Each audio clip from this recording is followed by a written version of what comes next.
terima kasih bisa ketemu dengan teman-teman dari mahasiswa UB untuk bercakap-cakap berkaitan dengan kebijakan pemerintah dan implementasinya terhadap pelaksanaan ibadah-ibadah di tempat kami, khususnya bagi umat Kristen. Menanggapi atas kebijakan pemerintah dan pelaksanaannya peribadatan di gereja-gereja, khususnya beragama Kristen, itu sangat luar biasa sekali dampaknya. Seakan-akan terjadi stagnan, dilihat dari luar tampak tidak beraktivitas sama sekali. Gereja semakin tak berfungsi dilihat dari luar.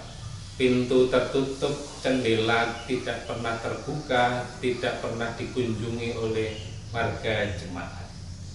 Itu dari fisiknya yang tampak kelihatannya, dan ini sudah hampir 3 bulan. 3 bulan berturut-turut.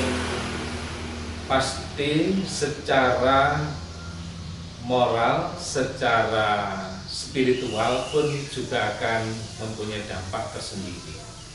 Dampak dalam peribadatan membangun ibadah bagi para warga jemaat tidak lagi dipusatkan pada sentra tempat ibadah gereja. Namun warga jemaat tetap melaksanakan ibadah di rumah masing-masing sejak awal. Kemudian mereka membangun ibadah, pihak gereja mempersiapkan rancangan khotbah puji-pujian secara konvensional, tetapi akhirnya juga berkembang menjadi peribadatan secara live streaming diberikan kepada warga jemaat. Tetapi live streaming lewat YouTube juga akan berdampak karena harus mengeluarkan kuota biaya, harus mengeluarkan pulsa untuk kegiatan itu, yang pada akhirnya kita juga bisa melihat keberadaan warga pun dampaknya dari sisi ekonomi juga berkurang, peribadatannya pun juga akan berkurang juga. Akhirnya berkembanglah kami mengadakan satu ibadah di beberapa orang, dikumpulkan menjadi beberapa titik-titik. Akhirnya mereka ada 5-10 orang dengan menggunakan social distancing, dan kita ada HP, kemudian dilihat bersama-sama, lalu mereka beribadah bersama-sama. Dan kita evaluasi, setelah hasil evaluasi kita tingkatkan dalam peribadatan itu melalui live streaming juga dengan menggunakan tempat yang namanya sinagoge. Ada beberapa orang yang bisa berkumpul di sana menggunakan live streaming, bisa dihadiri antara 30-40 orang. Itu di kelompok, di blok-blok yang kita lakukan, belum sampai pada di gereja. Itu pun juga bisa menelurkan biaya yang tidak sedikit karena harus mempersiapkan rekaman video untuk dibagikan kepada warga jemaat untuk mengikuti ibadah. Nah, itulah yang dilakukan untuk mengantisipasi dampak-dampak yang terjadi. Memang dari sisi finansial sangat memberatkan pihak gereja. Kenapa memberatkan? Karena banyak kegiatan-kegiatan yang sudah tersusun dalam program kegiatan tahunan itu relatif lumpuh, tidak berjalan sama sekali. Kenapa tidak berjalan? Ya karena ada aturan pemerintah yang sedemikian, tidak boleh berkumpul, tidak boleh terlalu mengumpulkan banyak orang. Di samping itu pembiayaan pun juga akan sangat tidak bisa memberikan masukan untuk gereja, karena kegiatan-kegiatan peribadatan itu tidak berjalan. Itu pasti akan dari sisi ekonomis gereja pun akan berdampak seperti itu. Ya, itulah dampak yang terjadi.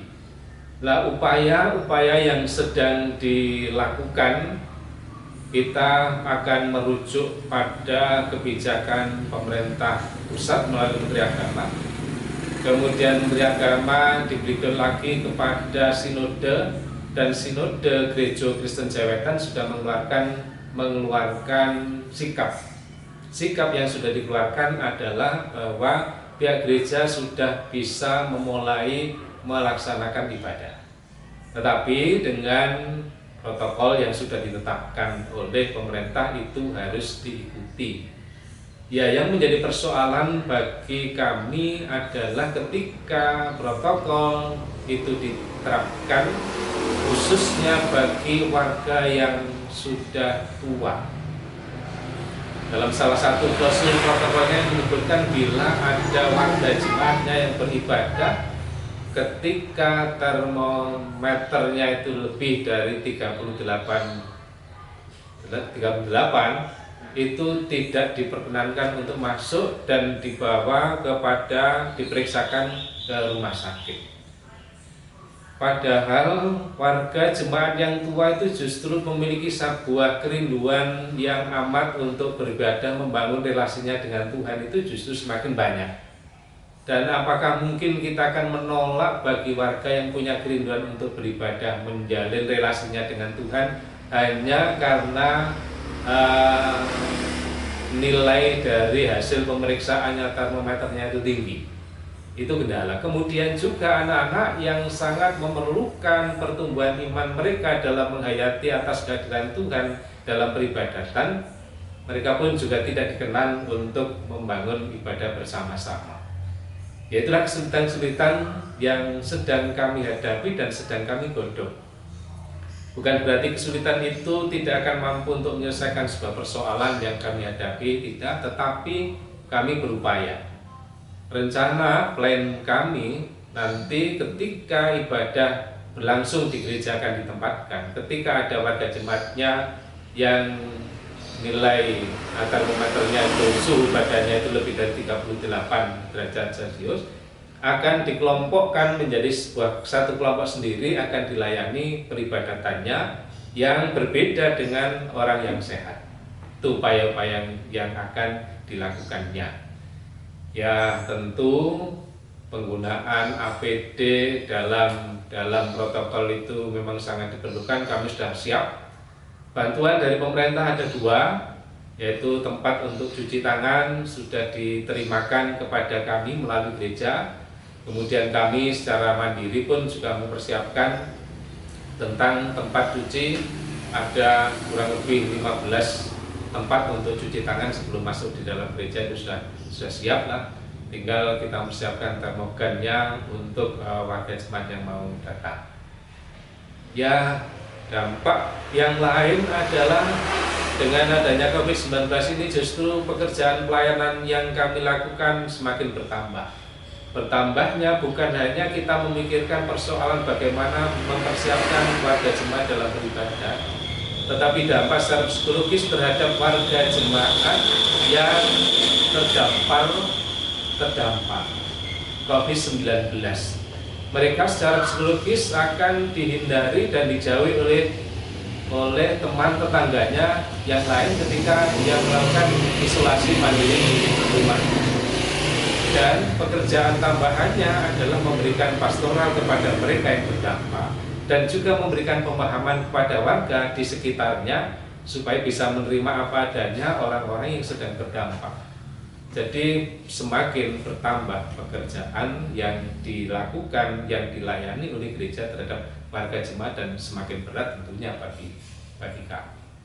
Ya, saya rasa itu. Dan bagi masyarakat, khususnya warga gereja, dalam memasuki kehidupan pola tatanan hidup yang baru, new normal ini, ya mari kita mencoba untuk menghayati bahwa segala sesuatu terjadi itu pasti yang terbaik bagi Tuhan. Apapun, walaupun berat, tetapi ketika kita jalankan pasti akan bisa berjalan dengan lancar. Tuhan sudah memberikan kekuatan, hikmat, kemampuan kepada setiap ciptaannya, itu adalah kemampuan untuk beradaptasi. Ketika susah, manusia itu mampu untuk beradaptasi.